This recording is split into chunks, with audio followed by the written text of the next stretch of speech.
Okay, so we're going to use some leftover turkey again today. This time, no surprise to anyone who's a regular to the show. I'm going to curry it. Really simple. This is nice with some rice. It's delicious with some bread. Or if you want, stick that in some jacket potatoes. Welcome back to How to Cook Great. So turkey, I've got about 4 cups there. I've got a little bit of the skin in there and a little bit of fat in that one as well, which I'm happy about. You don't have to put that in.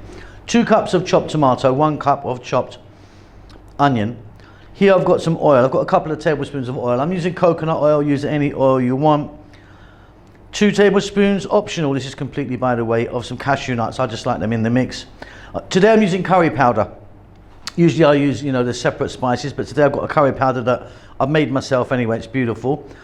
I think there's maybe 5 teaspoons there. A little bit of chopped cilantro, coriander. About a tablespoon of ginger garlic paste, which is a 50-50 mix of the two. If you don't have that, you could chop some garlic and chop some ginger in.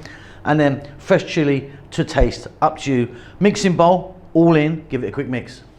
Okay, so you can see I've got my turkey in the bowl. Let's add that onion, tomato, the curry powder,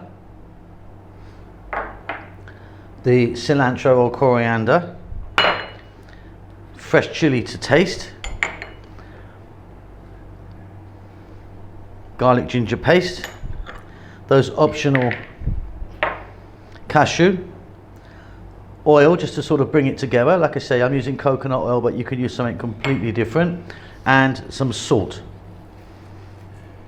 Right, let's grab a spoon. Let's give that a mix, and then we're off to the cooker.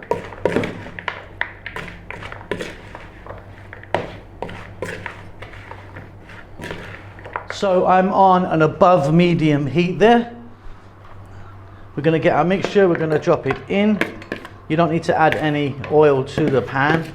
We added some into the mixture. And very simply, we're going to go for about 6 or 7 minutes. The tomatoes will break down, give off some moisture. Super, super easy. Okay, that's it. Off goes the heat. You see I've got some nice moisture there. If you didn't get any moisture, you could add a little bit of water, but I've done great. Maybe even a little splash of coconut milk in there might kind of smooth things out. Beautiful, beautiful stuff. Fabulous with some rice. You could use it with some roti or something like that, but really nice in some jacket potatoes. Hope you enjoy that. Keep safe, keep well. See you soon. Turkey love. Thanks a lot for getting to the end of the video. If you'd like to give me a thumbs up, that does help us out quite a lot with the algorithm and such like. Subscribe if you like, you'll get notified about what we're doing. There's a thanks button if you want to donate. See you soon.